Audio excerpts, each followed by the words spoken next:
Jina langu naitwa Engineer Christina Ponyaki, ni mtafiti mwandamizi.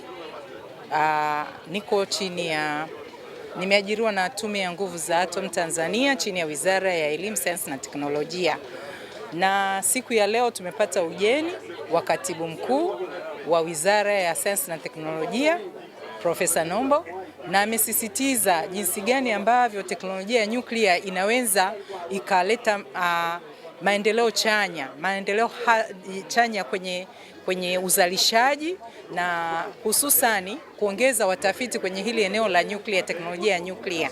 Na amehamasisha jinsi gani ambapo nchi inaweza ikachukua hii teknolojia ya nyuklia tukaweza kuzalisha umeme, tukaweza kuwa na mazao ambayo yanahimili tabia nchi, na tukaweza kutumia teknolojia ya nyuklia kueradicate ugonjwa wa malale, kuondoa ugonjwa wa malale pale tunapotumia teknolojia ya nyuklia, hasa pale tunapoenda kuwahasi mbung'o na wale mbung'o wakapotea kwenye maeneo yetu, kama vile mradi ulioko hapa Tanga unaohusiana na kuwaondoa mbung'o kwenye makazi ili ng'ombe waweze kuboreka. Teknolojia ya nyuklia inasababisha maendeleo endelevu kwa nchi nzima, na hii inasaidia kwenye kukamilisha dira nzima ya taifa ya 2050, tuwe kwenye mtazamo sahihi. Tukiwa na umeme wa nyuklia tunajua wawekezaji watakuwa wengi Tanzania. Tukiwa na teknolojia ya nyuklia hakuna umeme katika, ni umeme endelevu. Kwa kutumia teknolojia ya nyuklia tunapata nuclear power plants. Alafu teknolojia ya nyuklia pia tunaitumia sana kwenye kuangalia ubora wa majengo yetu. Kwa Tanzania, Tume ya Nguvu za Atom imepewa jukumu zima la kusimamia matumizi sahihi ya teknolojia ya nyuklia, na imepewa jukumu zima la kuhamasisha matumizi sahihi ya teknolojia ya nyuklia, especially radiations, tunazitumiaje. Na watu wengi wamekuwa wakiangalia radiation kwenye mtazamo hasi, lakini sisi TAIC tunaichukua kama fursa.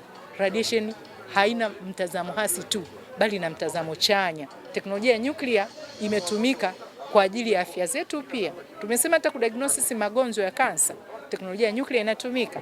Kansa inasaidia kudiagnosis, ukajua level gani ya kansa. Alafu teknolojia ya nyuklia inasaidia kuponya wagonjwa wa kansa. Kwa hiyo kwa kuangalia hivyo, nchi kama nchi tunaenda na mtazamo huo. Kwa hiyo tukitumia teknolojia ya nyuklia tutakuwa salama na tutakuwa na maendeleo endelevu. Tunashukuru kwa Samia Scholarship, tunashukuru kwa nchi, tunashukuru hata kwa rais wetu kupiga chapuo kwenye ile eneo la nyuklia. Hata akaona kuna government will ya kuruhusu tuingie kwenye kuzalisha umeme kwa njia ya nuclear power plant.